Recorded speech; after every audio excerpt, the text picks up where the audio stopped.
Hello, everybody. Welcome. I'm James Leichter with Aptora, and I want to thank you for being here. Today, we are going to talk about key performance indicators, financial ratios, things like that. So we'll just dive right in. What are KPIs, key performance indicators? They can be anything at all. A key performance indicator is an indicator that's key to you, and it measures some type of quantitative performance. For a head coach, it could be how many games did we win? For you and I, it could be something like what is our revenue or our net profit? We've all heard of KPIs. Some of you have heard of financial ratios. What is a financial ratio? Well, it's a KPI, but it's a special type of KPI. It's simply an indicator that's expressed as a ratio, such as 2 to 1, 5 to 1, something like that. So a ratio could be sales per employee, sales per truck, for example. So a KPI can be anything you want it to be, any number at all. As long as it's important to you, then you can use it and call it a KPI. KPIs, there's really no official list of KPIs, but all industries have their own KPIs. I mentioned head coaching. Let's say we coached a football team, then we are probably going to be interested in our win-loss ratio. That's a KPI, but also a ratio. We might be interested in yards per game, offense, yards per game defended, defense, and so on and so forth. There are so many different ratios. There's probably too many, I think, to put into a book, but at least one guy has done that. This is an old book. I've had this since 1992 or 1994, I believe. The author has died. He died several years ago. To tell you how long I've had the book, 101 business ratios. So there are, yes, 101 business ratios in this book, such as designated expense ratio, utilities expense ratio. Why would you care about that? Utilities aren't a big deal, but they could be for someone else. Utilities could be a big deal, and they would want to keep track of that. You and I might want to keep track of inventory to current assets. Those are ratios, 101 of them. Love that book. This was the first book I ever bought that was related to financial analysis, which is something that I really enjoy doing. Other industries might have a KPI such as revenue per seat mile or revenue per available seat mile. Who would care about that? Airlines. They want to know how much revenue they create per available seat on all their planes per all the miles flown. Now, we won't care about that, obviously. We might look at retail revenue per retail showroom square foot. So that would give us an idea of how much our revenue was based on how much retail showroom square footage we had. Maybe we would want to know revenue per warehouse square footage because we have a lot of warehousing like Amazon. But in our industry, the ratios that we care about are more like revenue per employee, revenue, to be more specific, revenue per billable employee. We might want to look at revenue per truck, revenue per invoice, revenue per installation or replacement. Those ratios are the ones that, or those KPIs, I should say, are the ones that we are most interested in. Again, they can be, a KPI can be a ratio or just a number, like revenue, net profit, cash flow, things like that. We might be interested in billable versus non-billable employees. That would be expressed as a ratio. You might have 12 people in your company, and let's say 8 of them are billable. You would have an 8 to 4 or a 2 to 1 ratio of billable per non-billable. Now, as long as I brought that up, by the way, what's the correct number? Where should you be? Well, that's where this stuff gets really tricky because there really isn't a correct answer. There isn't a correct answer for every company. It all depends on your particular company. But over time, when you've seen a lot of budgets, our estimate of what's going to happen, and you've seen a lot of reality, income statements, balance sheets, cash flow statements, then you can start putting together rules of thumb that are fairly meaningful, as long as we realize they're rules of thumb. So financial analysts don't really like to use rules of thumb unless they get to put that footnote, that caveat in there that, beware, this is just a rule of thumb. So I'll give you an answer after that disclaimer. I'll give you an answer. You want to be about 2.5 billable for every one non-billable person in your company. But is that number right for you? It may not be. You may need something higher or lower to achieve your particular goals, which might be related to revenue or profit. More specifically, you could look at revenue per billable employee or even gross profit dollars per billable employee per person hour. Now, that's one of my favorite KPIs, and I'll say that again.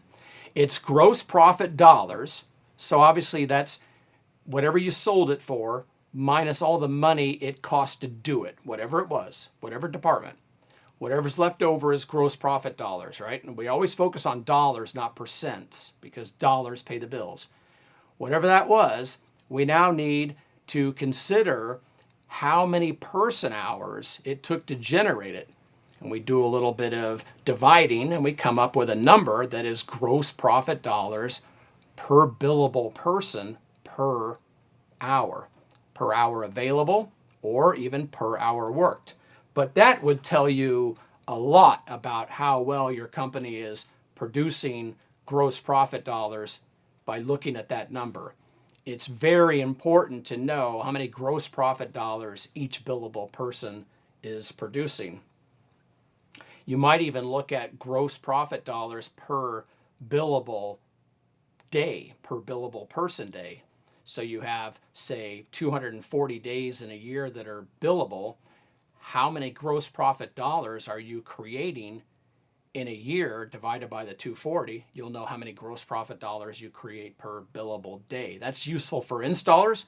You might want to think in terms of hours when you're looking at your service technicians. Now, all of these key performance indicators are really meant to do one thing: to figure out why you're not achieving the results that you want to achieve in your company. I call those top performance indicators.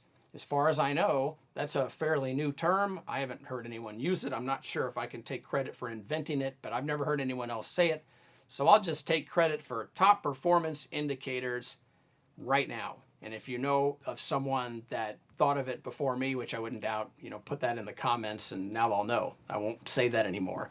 But top performance indicators was my attempt to break through all the noise and look at what was important. Someone once told me, a client, in fact, once told me, if you're looking at 12 or 14 KPIs, you're looking at no KPIs. And I think what they meant by that is clear, but I'll say it anyway.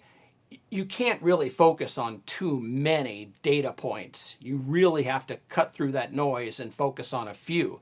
But those few, if they're not where you want them to be, then you start going down that path of looking at 2 or 3 more KPIs, maybe 4 or 5 or 6 or 7 KPIs, however many it takes for you to get the answers that you need. That's how many you look at. So that's the top performance indicator. It's the most important number for you and your particular company. To give you an example, so we have something to work with, I have 3 TPIs. Number 1, revenue. Number 2, net profit, of course before taxes. And number 3, free cash flow. Now we all know what revenue is, we all know what net profit is. Just in case, free cash flow is basically all of the money that has come into your company versus all of the money that has gone out for any reason at all, for any reason, loans or whatever.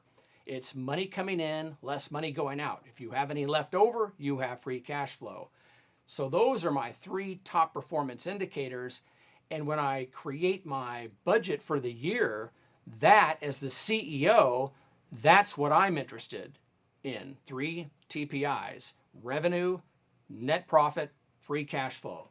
Now, what's it going to take to get there? That's where the KPIs come in mind. We might say, well, we're going to need 25 employees and we need to do 10 million in revenue, making up numbers, but so we have something to work with. Let's say my goal was 10 million in revenue and $150,000 in net profit and $50,000 in the bank. That's my goal for this next year. Now we think about what is it going to take to get there. We're going to think in terms of revenue for the company, but by department. What's the revenue we need out of the service department? What's the revenue we need out of the install department, new construction, etc.? Once we determine that, we're going to ask ourselves, well, how much revenue is that per billable employee in each of those departments? And if we have individuals sharing inside departments, like we have service technicians that also do installations and so forth, well, then we think in terms of person hours and not numbers of employees. So we start thinking in terms of revenue per person hour. Now, how come I'm not talking about gross profit dollars? I will when I start thinking about net profit. But right now, I'm just thinking about my $10 million goal. I want 10 million in revenue. I'm not thinking about the profit yet. What's it going to take? Well, we're going to need 600,000 out of the replacement department, 400,000 out of the service department, something like that. Or 6 million rather out of the replacement department, and say 4 million out of the service department gets us our 10 million. Now we break that down even further, and now it's revenue per person or person day or person hour, etc. And those are key performance indicators. My top performance indicators, just to be clear, are actually KPIs. What I mean is you want to pick 2 or 3, certainly no more than 3 or 4 TPIs as the CEO to focus on. Now, each person that runs a department, which could be you, but you have to wear a separate hat, pretend like you're a separate person. Each department needs a manager, even if it's the same person, even if they have another role in your company. Each department has to have a manager. That manager then needs to have 2 or 3 top performance indicators that they're in charge of. And when those TPIs aren't where they're supposed to be, you start thinking about what are the KPIs. If we're not reaching our TPIs, then are we reaching our individual KPIs? The trick to it is knowing, here's how to distinguish a TPI from a KPI. Can some KPIs do well and others don't have to do well, and you can still meet your goal? Well, if that's the case, then it's a KPI, it's not a TPI. Because if you have 3 goals, revenue, free cash flow, and net profit, you have to have all 3. But all those KPIs, they could be up and down. Some could be great, some could be terrible, and you could still meet your 3 TPIs. Each department, again, needs their own TPIs, and even employees need their own TPIs. Everyone should know what their top performance indicator is or indicators. The CEO has their top 3. Each department has their own, which support the goals of the CEO, and each employee within the department has their own TPI. Usually it's just 1 per employee. It could be 2 or 3. And then they think in terms of what are their KPIs when their TPIs aren't being met. So you might be thinking, what are the different classifications of these TPIs and KPIs? Very quickly, when it comes to your financial ratios and financial related indicators, you typically have 3 classifications. You have solvency ratios, which deal with your ability to pay your bills. You have profitability indicators, which have everything to do with not paying your bills, but are you making any money? Sometimes you're making money and can't pay your bills. And then you have efficiency ratios or indicators that support solvency and profitability. Like when solvency and profitability aren't doing well, then you want to look at your efficiency. How efficient is your company? So there are basically three types of KPIs or financial ratios. There are lots and lots, as I said, but those are the three basic types. Now, let's cover the traditional KPIs that most people pay attention to. There is the solvency classification, and we have the quick ratio, and we have the so-called doomsday ratio. Efficiency would be gross profit dollars per person day, or field labor sales to field labor costs. And we have profitability, which is pretty simple, return on sales or net profit margin, or return on net worth, which is return on equity.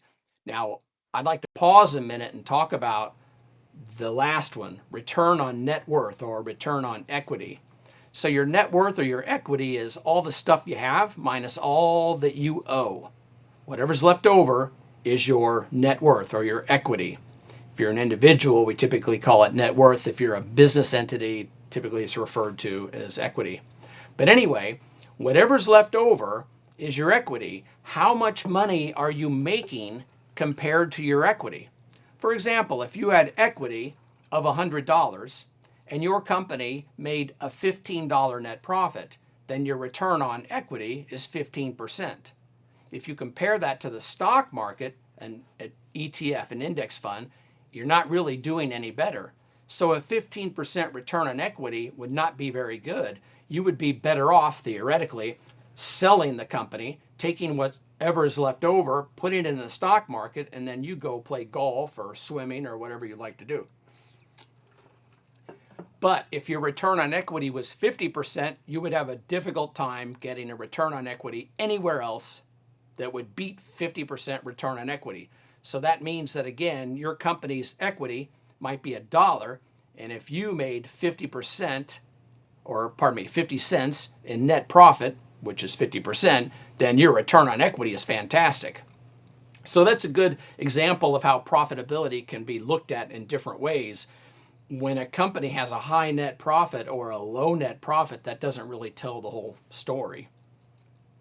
When it comes to the entire company, as I mentioned, I think there's really three main TPIs that fit everybody, and that's the net profit, the revenue growth, and the free cash flow.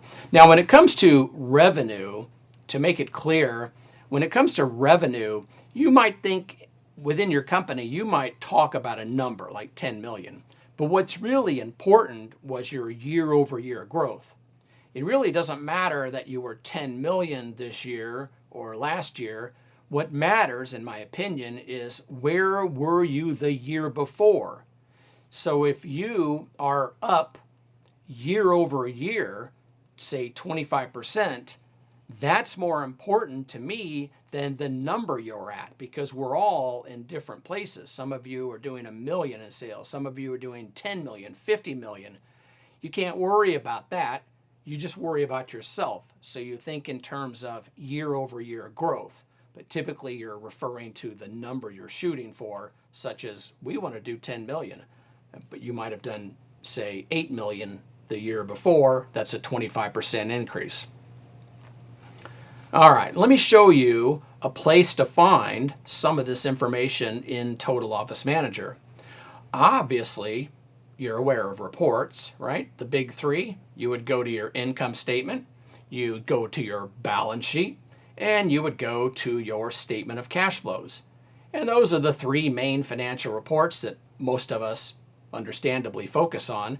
There's another right here called financial ratios and analysis. A lot of people don't look at this, don't even know it exists. It's been in there almost since day one, almost the day we released this software, which was 200 years ago, something like that, right? 2004, if you're curious.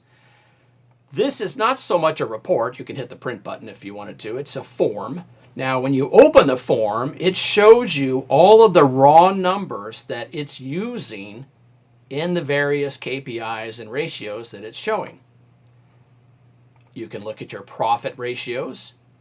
And what you'll notice is we give you a quick explanation of what it is. We tell you what the formula is, what your numbers are. We do the math and tell you what your industry goal might be, just to give you something to shoot for, or at least a rule of thumb. We have your solvency ratios. Again, your ability to pay your bills. This is your company's ability to meet its financial obligations. It has absolutely nothing to do necessarily with profitability. The more profitable you are doesn't necessarily make you more solvent. It usually does, but it's not necessarily connected. Various solvency ratios. Now, one of the most important, I think, is the so-called quick ratio. It's used a lot. It's your current assets minus your inventory divided by your current liabilities. So it's all of the stuff you got minus all of your current liabilities. I should say, let me correct myself. I misstated that. It isn't all the stuff you got. Current assets, by definition, are assets that can be liquidated theoretically within 12 months. Current liabilities are liabilities that must be satisfied within 12 months. This ratio looks at your ability to pay your short-term bills, and it factors out inventory, because in our industry, inventory isn't something that we can easily get rid of to create cash. Other industries, maybe, but in our industry, it's important that we withdraw inventory from our current assets before we use that formula.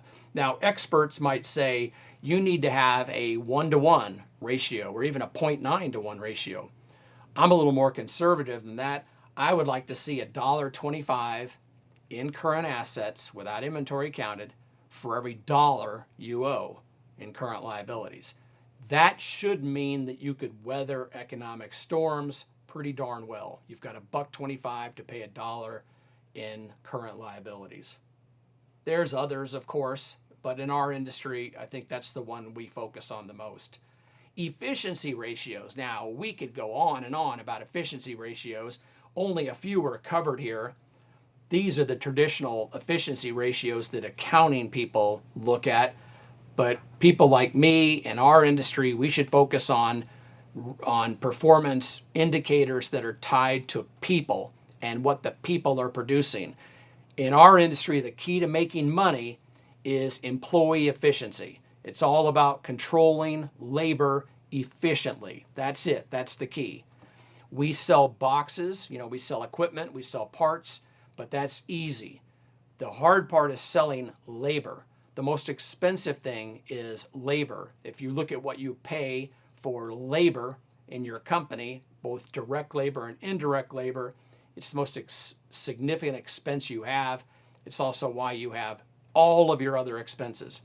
You have all your other expenses because you have labor. So everything you should focus on when it comes to efficiency and evaluating efficiency should be focused on field labor. Field labor is the most important. All right, and then there are the labor ratios. A few of the traditional labor ratios are covered. And then there's the Z-score algorithm.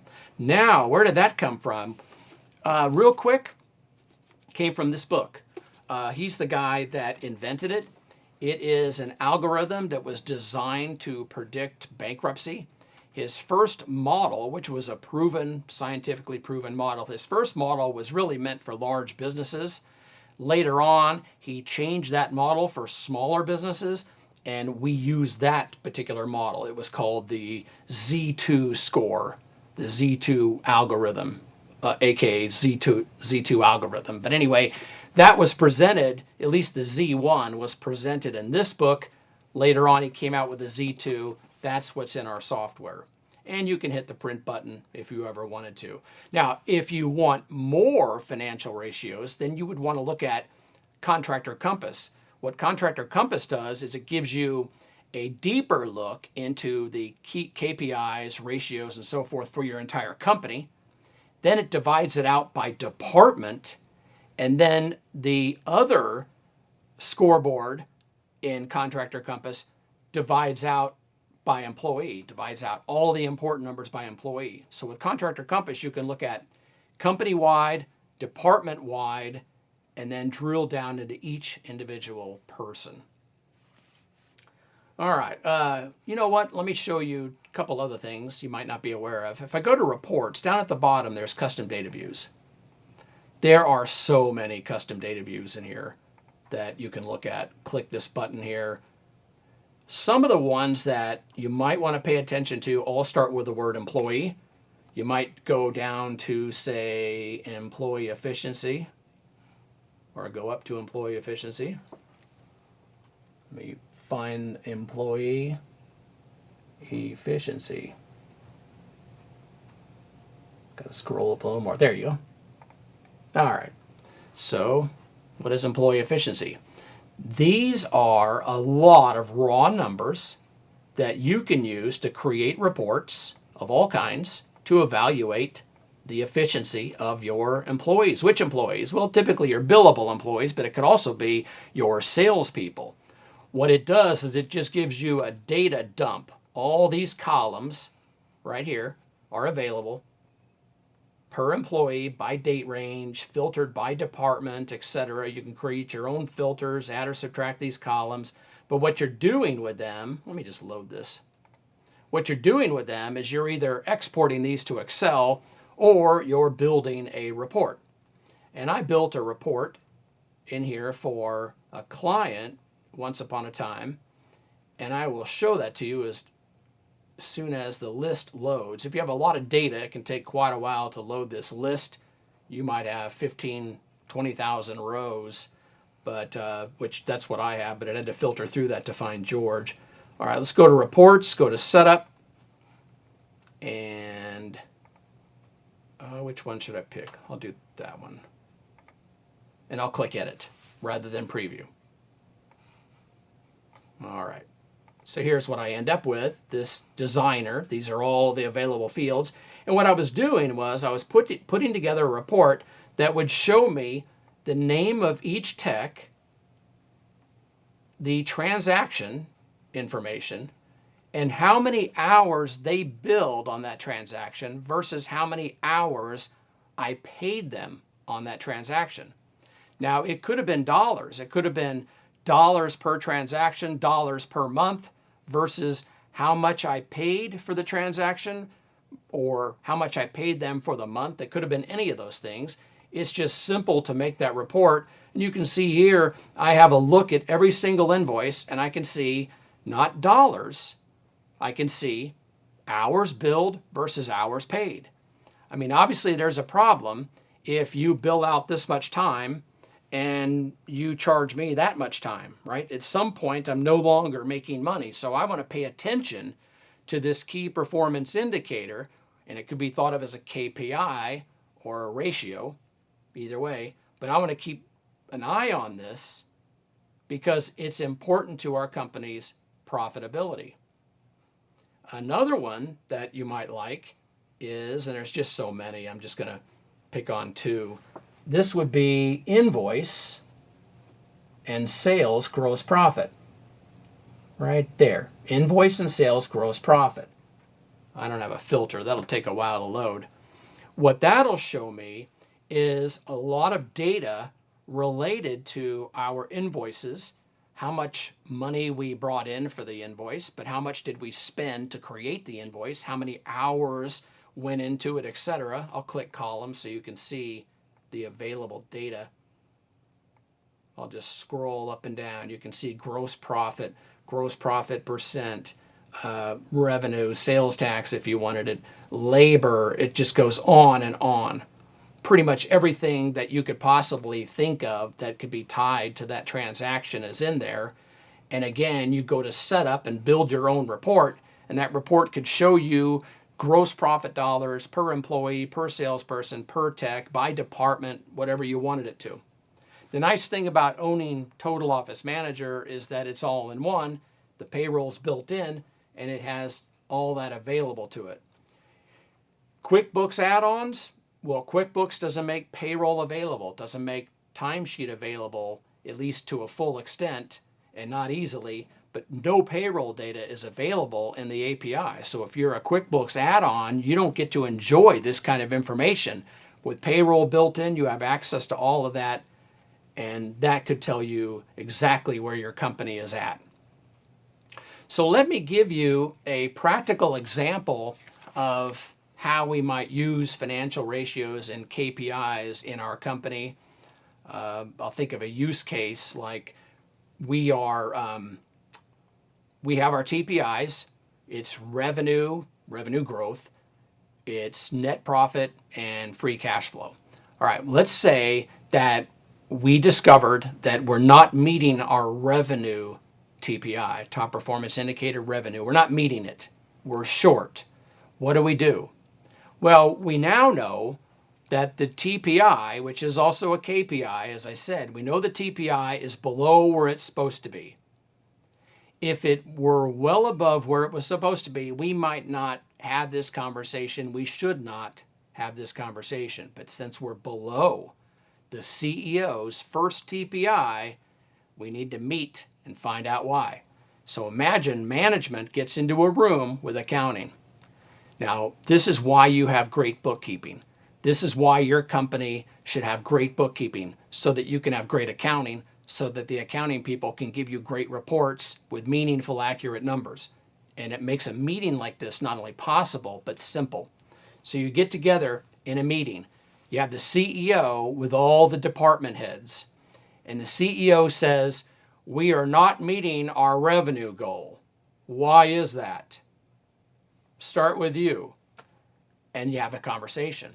Well, the first thing we want to do is ask accounting, and they would bring this stuff in advance, right? But the first thing we would do, picture us in this meeting room, a boardroom, if you will, with a big table. We look over at accounting and we say, what is our revenue goal? And we write it down. What is our revenue position? What's the reality? We write it down. Now we all know. The next thing we ask is, what is our revenue per department? One of the keys to having a really good accounting structure is setting up your departments or your profit centers, which is really the correct term, a profit center. Service department, new construction, plumbing, electrical, installation, etc. We want to know, what is the revenue per department? What we're looking for is an answer to the following question. Are all departments underperforming? Or is it one department that is significantly underperforming?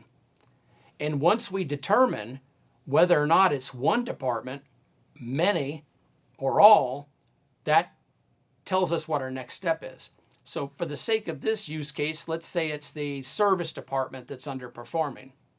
Well, sir, it's the service department that's underperforming. So we write down this service department revenue goal and the reality. And now we all know where we're at. Now we need to know why, what happened. So we might look at, well, what are the total number of invoices? Are they lower than the total number of invoices that we were anticipating? Well, that's a ratio, right? Goal, number of invoices versus actual number of invoices. That's a ratio. That's a number you want to pay attention to, but only when you have to. If that doesn't tell the story, then you might ask, okay, well, accounting, what is our revenue average per invoice? What's the average ticket amount? The average amount on each invoice? Well, it's X amount. Well, what were you expecting? So the invoice number looked okay, but the revenue per invoice doesn't look very good. The average is too low. All right, so now that we know that, we want to ask ourselves, is it possible, realistically, to have met our goal? The goal that we set, the revenue average per invoice, was it realistic? Yes, it was. We've had people that have done it. We went through all that during our budgeting. It's realistic. Okay, so why aren't we there? I don't know. You're the boss. You tell us. You're the smart guy. You tell us. Well, the next step is, and you're hoping your service department manager will do this, right? But the next step is we've determined the number of invoices seems reasonable. The average amount of the invoice is low. Ask ourselves, how many invoices were diagnostic-only service calls? If your company has a diagnostic fee that you don't waive or that they always have to pay, then you want to count up how many invoices only had a diagnostic fee on it. if your company doesn't charge anything, if the customer says, I'm not interested, and there's companies that do that, there's no charge, well, then you would count up the number of zero invoices, the invoices that didn't close, that didn't turn into a service invoice. For most of us, it's diagnostic only. You want to know how many diagnostic only calls did we have. Now, in the budgeting process and the planning process, deep in your notes, you would have known what that number was in prior years, and you would have jotted that down, and you would know where you are and where you should be to meet your top performance indicator. Keep in mind, all of this started because the CEO's top performance indicator, company revenue growth, wasn't meeting expectations. So we've dug all the way down into one department, one problem, average invoices too low. And we've determined that we have too many diagnostic only invoices. Now, let's not stop. How many zero invoices do we have for other reasons, assuming that you don't charge anything if they don't want to go through with work? Let's say that you aren't that kind of company. How many zero invoices did we have? Well, why would we have one? For warranty. Also, how many discounted invoices did we have? What was the reason? Was it a senior citizen discount? Was it a service agreement discount? Was it some other discount that maybe we didn't take into consideration? Let's say no to those things. We've counted those up. How would you do that in Total Office Manager? Well, you would set up a discount item called discount senior citizen, discount service agreement, discount this, discount that, and you would go see how many discounts you sold versus how many invoices there were by department. But let's say what we have discovered is we have a lot of warranty service calls. Now, one of my clients, and I hope they're watching this right now because they'll know instantly who they are, they have a big problem in their service department. They're doing a lot of service calls on equipment that they have installed that's under warranty. And so their invoices are zero oftentimes or deeply discounted. That's a problem. And I'll tell you more in a second. But once we discover that, then we ask ourselves, okay, well, how much are we charging for these extended warranties versus how much do they cost? Again, we would go back to accounting. And accounting should be able to give us the raw numbers. If they don't have the final number, they should give us the raw numbers and we could figure this out. But what we want to do is we want to find out how often do our installs include, say, a 10-year manufacturer warranty on everything? Well, it's this number. How many of those were involved in these zero invoices? Okay, write that number down. How much did we charge for that extended warranty? And you write that amount down. Hopefully you're charging for it. Let's say you charge $400. So you write that down.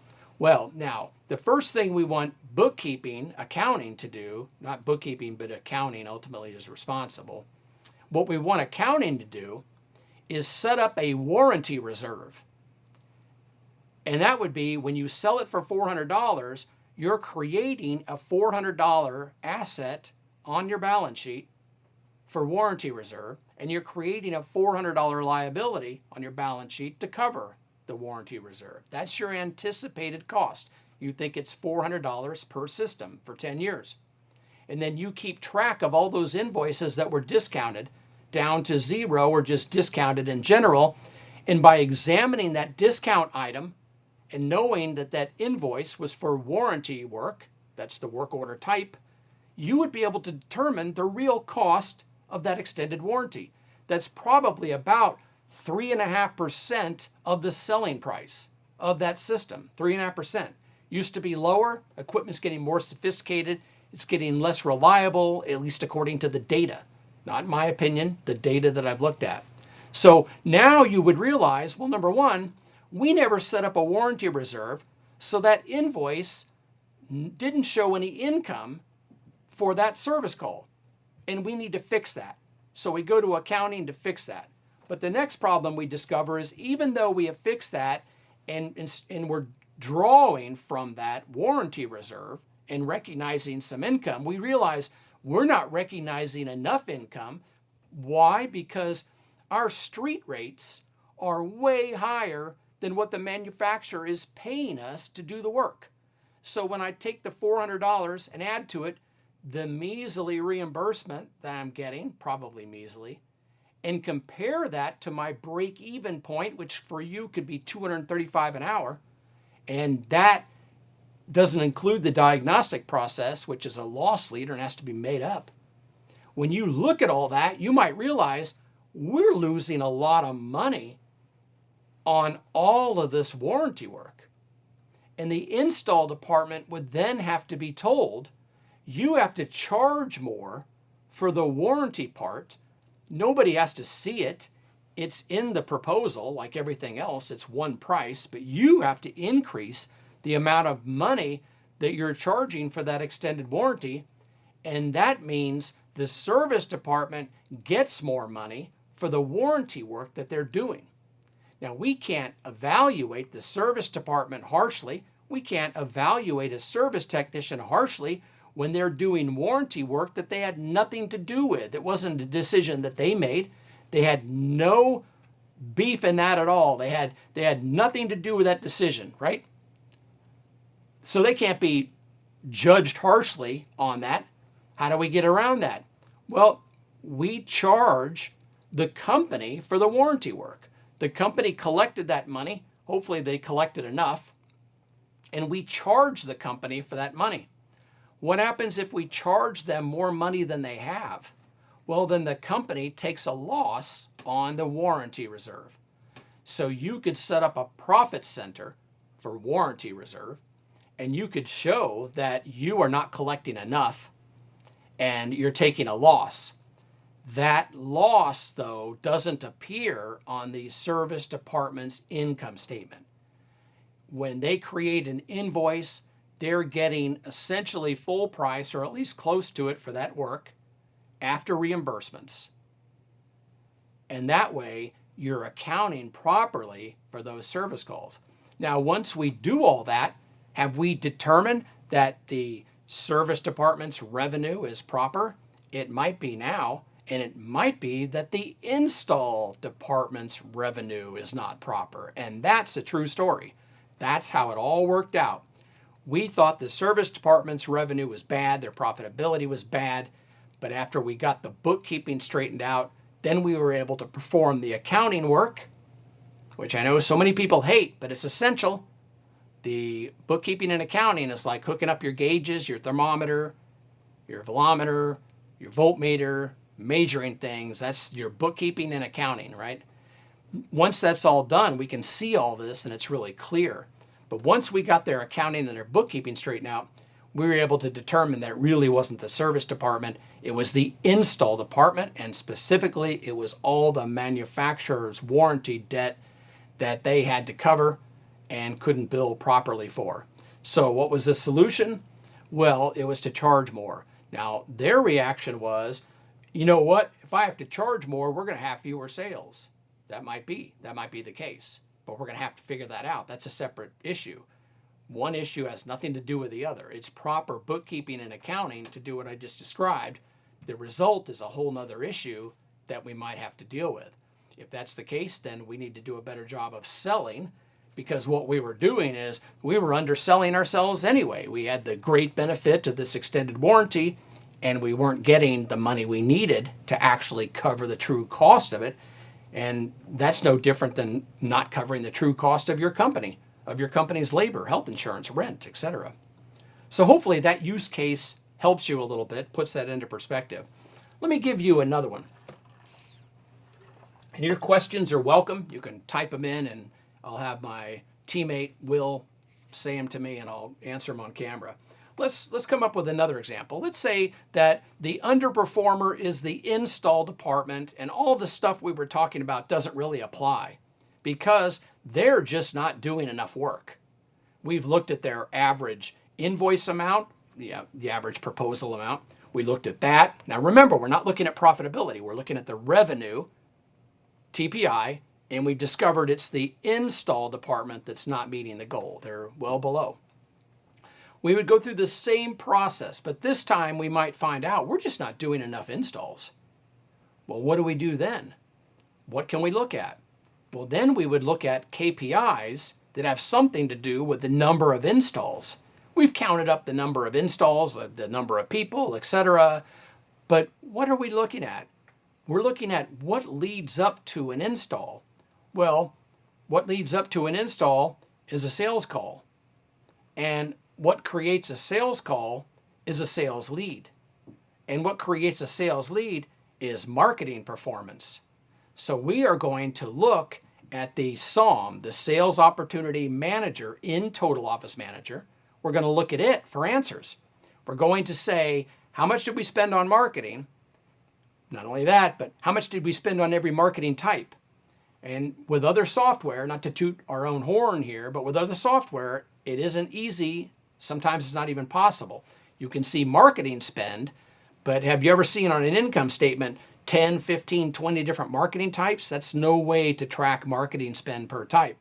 You want to go in and create your marketing type list in Total Office Manager, and then you want to select that marketing type whenever you enter a bill, write a check, pay a bill, whenever you enter a credit card charge, do it once and forget it. But you want to make sure you're selecting that marketing every time, because now you'll be able to look at your marketing spend and you might discover that you're under budget. Well, I have good news, guys. You're under budget. You've got another $50,000 you can spend on marketing. Or, well, you're spending all your marketing. That's not it. How is it performing? Then you can look at a report showing you all of your marketing types and how many leads they produced. Then you can look at how many of those got sold. And let me give you an example. So let's close the custom data viewer. Let's go back to Total Office Manager. Click Company, Lists, and we'll go to Marketing Type List right there. And here's our marketing. This is all the marketing we do. And you can see it's hierarchical. So we have like advertising. And under that, you have the different things that you're doing. So let's just say that we want to know about Google. Every time we spend money on Google, then we tag the marketing type called Google. And this could be part of a marketing campaign, but I don't want to get into that because I don't want to go too deep in the woods here. Let's go to history. The history form, and there's a report on this, but the history form is going to show you all the money you spent, all the money you got. It'll show you every sale made, every work order created, all of your accounts payable activity, that's the money being spent, all of the sales leads. You'll see the sales lead closure rate, the average amount of every sale. I mean, what else would you want to know? So you know it was Google. You know how much you spent. You know how many sales it created. You know how many work orders it created. You could look at work orders and sales and come up with averages. You know how many leads it created. You know how much money you spent, divide it by the number of leads. And you know what it cost per lead. You know how many sales you made. So now you know your sales closure rate for Google. You also know the cost of sale, which is really what matters. All the other things don't matter. It was how much did it cost to make a sale? A sale. And you can do this with all of your marketing types. So what you want to do is identify one of your underperformers to figure out why the install department revenue is not where it's supposed to be. You want to make sure that you have all of this data and that you can trust it. And that's the process of bookkeeping.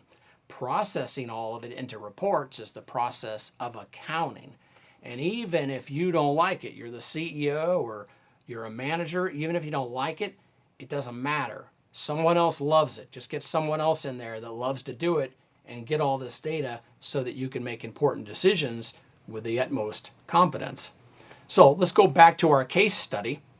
Install department revenue is low. We've determined that we're not doing enough jobs. The amount per job is correct.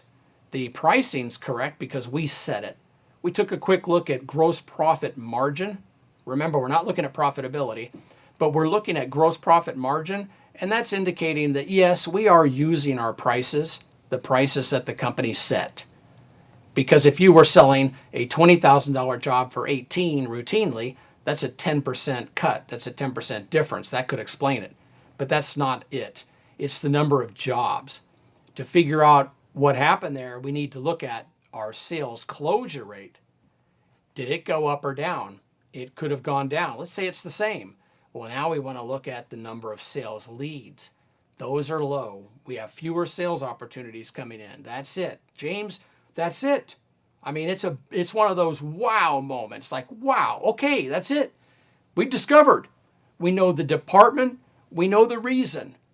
We don't have enough sales opportunities compared to what we thought we would have and need when we did our budget for 25% year-over-year growth, as an example.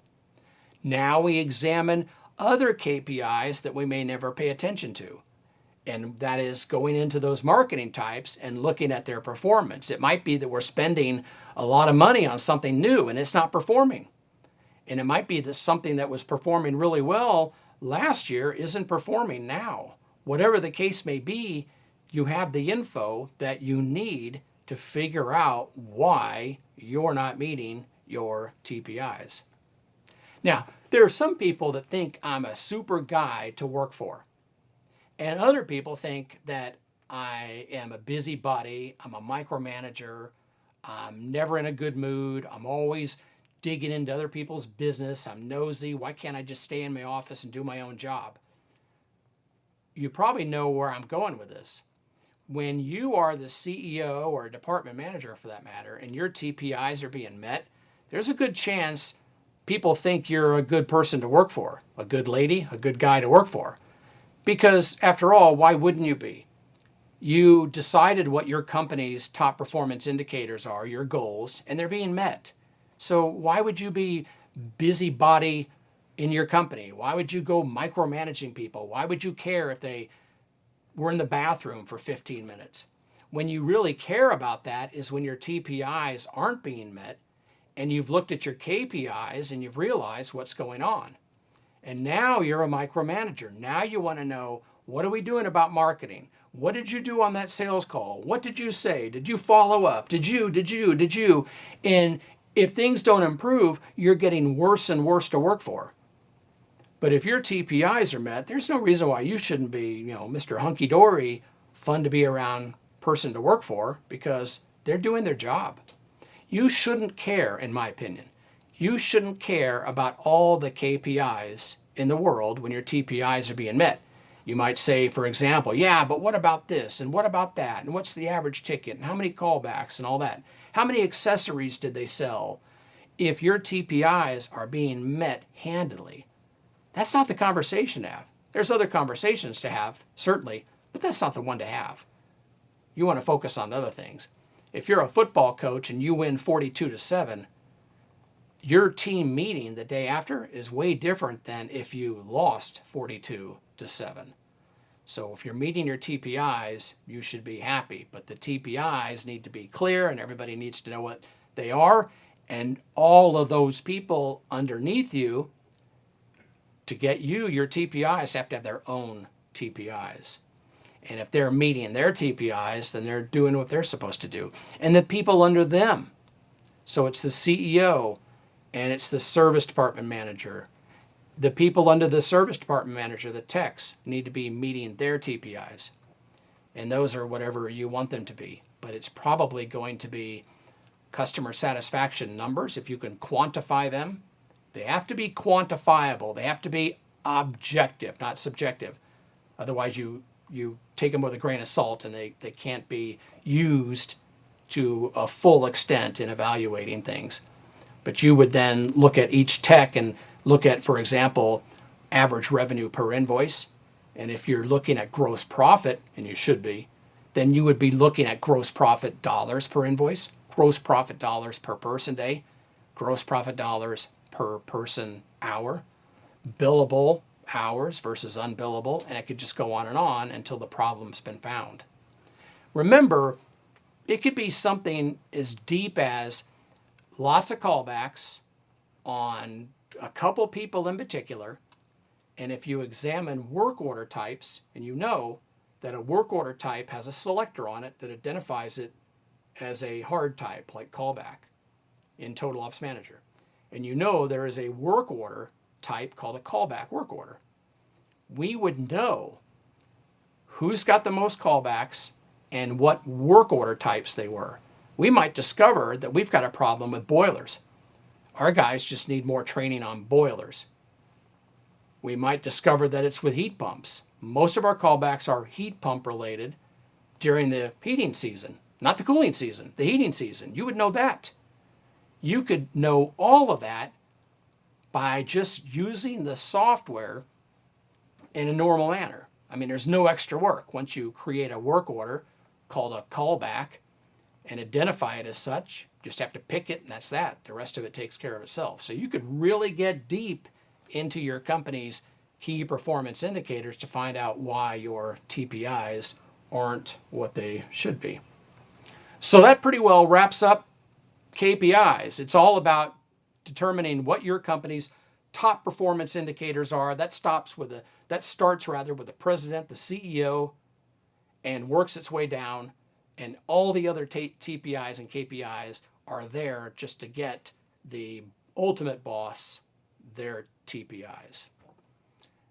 Did anyone have any questions for me? Nope, I'm told no. All right, so it was either super boring today or I did a fantastic job of explaining everything. It could be the former, not the latter. But I hope you found some value in this. I can tell you in closing, if you're a former tech turned HVAC owner like I was, you will love financial numbers and ratios and KPIs. Why? Because that's exactly what you relied on to be such a good technician. You looked at volts and amps and delta T, and you looked at airflow, and you looked at suction pressure, and you looked at head pressure, and you looked at converted temperature, and you made calculations such as subcooling and superheat, and from that you were able to calculate capacity and SEER 2, SEER 2 now, SEER 1 back in the day. You were able to calculate all that and determine that it was low on refrigerant. The refrigerant was contaminated. It had moisture, air. The expansion valve had failed. How did you know that? KPIs, key performance indicators. The pressures aren't where they're supposed to be. You've added refrigerant. Nothing responded. You deduced bad extension valve. You pumped it down, put it in. Sure enough, you were right. You fixed it. That's what we're talking about with accounting. We're talking about fixing the company. And you don't have to care about the bookkeeping and accounting at all, as long as somebody can give you the data. And you got the right software for it, I believe. You have the right software, not perfect software. Just be sure you have the data. And if you need our help with that, if you feel like you're not getting the most out of the software, don't be frustrated and upset. Get with us. Get into training, coaching programs, whatever you need.